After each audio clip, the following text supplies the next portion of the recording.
Hey guys, I'm here with an updated video. I'll be going over the different changes in my build. For the most part, just a few pieces of items have been upgraded. Not everything has been changed. Got a massive chest upgrade, and a few other side pieces, including jewelry. And not really any changes to my charms. I don't have a crystal yet. That's going to be a huge damage upgrade once I'm able to get my hands on one, but the farming's been slow. I've been taking everything pretty casually, honestly, for the past couple weeks. So skill-wise, I've gotten a few legendary stuff. I went ahead and awakened my flamethrower. We did the Verity option for the increased size and penetration. This actually caps me at 60% elemental pen. Legendaried my fireball, of course, and I was able to legendary my parallel multi-shot for the extra 2 proj.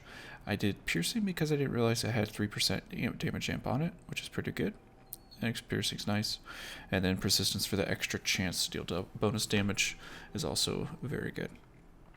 I also swapped out my defensive for Pantheon, which is massive support for a full barrier build like I'm running. So this is pretty huge. It comes in clutch all the time. I definitely feel way more tanky with it. I haven't changed really much my runestones. I haven't been getting lucky on those at all. But other than that, we can open up my Zodiac here.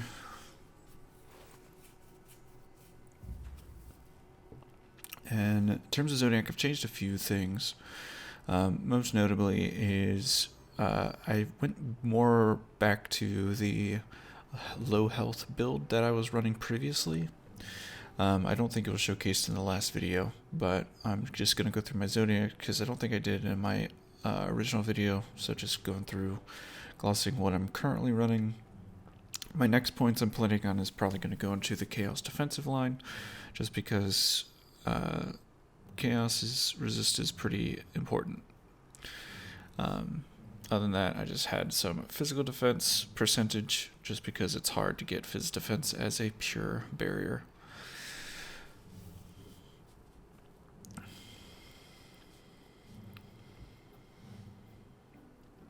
I wish area damage affected flamethrower. It would give me another way to scale it, but unfortunately it continues to elude my grasp. However, with one of the recent patches, they did fix the elemental damage per int node, so that's huge for my build now. When I first leveled the character, that node was broken, but it has been fixed, so I do significantly more damage with that node, thankfully. So we're just going to go ahead and pick one of these, do whatever, and we're going to do a pedal. We'll just do non-juiced roll 20. Pedal's probably one of my favorite map types. Very short map, high density.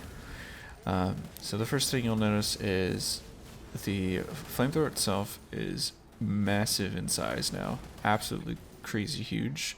And it gets even more massive with the arson stacks that you build up, or flamethrower stacks.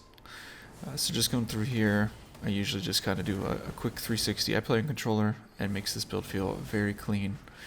Doing little 360s. That's also something to note, is flamethrower is so huge, it actually hits vertically up ledges and through walls. So it can be nice on some maps that are very condensed and closed off, where you just DPS and just hits mobs over walls and stuff. It's pretty nice. For the most part, the gameplay is just you basically dash into the pack, do like a 360, as you'll see me doing from time to time here. Usually a simple tap kills off most of the common monsters. For rares and elites, so usually just hold it just a slightly little bit longer just to be able to get an arson off, and then arson just immediately just blows them up. So I should probably get some more movement speed. But otherwise, I'm pretty happy with the build so far. Still scaling it. I feel like once I get my crystal, the damage increase will be absolutely massive. I plan on going Capri's, I believe, for 35% fire damage, since I'm a 100% fire damage build. But yeah, playstyle is pretty simple. Just flamethrower everything and just keep going. Shield charge, teleport, stay a minute, same as I always is. The awakening just makes it so the flamethrower hits pretty much the whole screen, and at full stacks it actually goes off screen. But generally, unless I'm juicing, usually I'm never holding very much. It's usually just a 360 tap and go. But you can see that it goes off the screen, or goes down the ledge and kills things down, which is nice. And so 2 minutes, put the arson stack up, put the totem down, and then pump, and dead.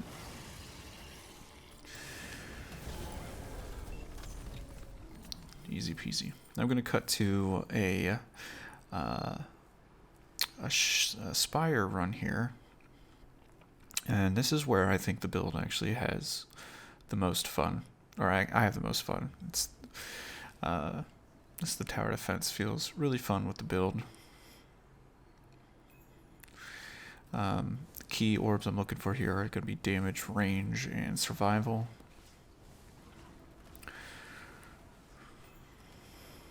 As you see, I just run around, do little 360s. It hits the whole 360, even if the particle effect doesn't look like it is. It is. Everything just gets kind of mowed down. It's pretty nice.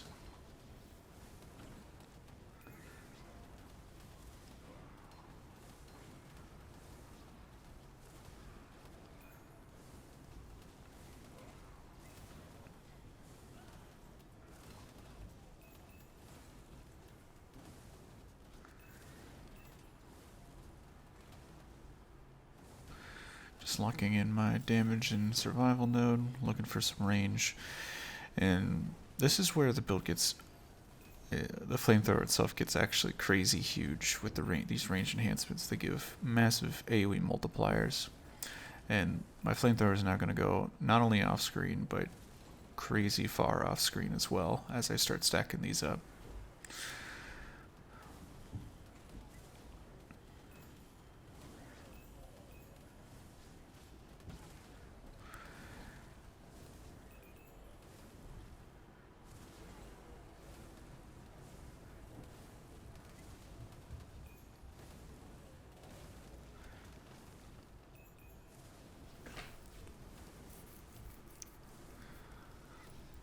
Now I'll pull up the map here because it's gonna be to showcase some cool important stuff. Is during the later waves you'll see like the kind of like the red boss symbols pop up on the map, the overlay. And what's important is you're gonna basically stand in the center, and the markers are gonna move from the outside of the map towards the center, and I'll be flamethrowering, and the markers will stop moving. And when they stop moving, that indicates that they died. And it's crazy to showcase because you'll see where my position on the overlay is and the position where they die. And it's pretty crazy because I have 6 stacks now. So maximum AoE, and my tap is pretty much just screen wide. And now that I hold, I get the additional flamethrower stacks, which builds additional range. And now it's just huge. It's pretty obnoxious, honestly. I basically kill things off screen as they spawn in. And this pretty much works fine up until around about mid to upper 40s is when I stop able to one-shot with just the raw cast. And then the upper 50s is when arson ticks are the only way. Now see the red dots? That was the first boss. And then these red dots start coming in. And look how far off they die. They stop. That means they're dead. Like, look at the distance from the map. I'm killing them well outside the range of the center of screen. Like, they're just dead, dead, dead, dead. There comes some red dots coming in. Oh, all dead. And those all stop. They start moving in position, and they stop. They stop and then disappear. Stop and then disappear. It's a funny build. It's hilarious. I usually play 4-man, and there's a lot of low-level people that I'll be able to carry, because as you can see, I just basically kill things off screen before they get a chance to even come and kill players. So I don't know if other players generally get mad at others. Low levels, I usually don't mind, because whether they're there or not, I still usually get up to well over floor 40 or 50, and I'm able to help carry people.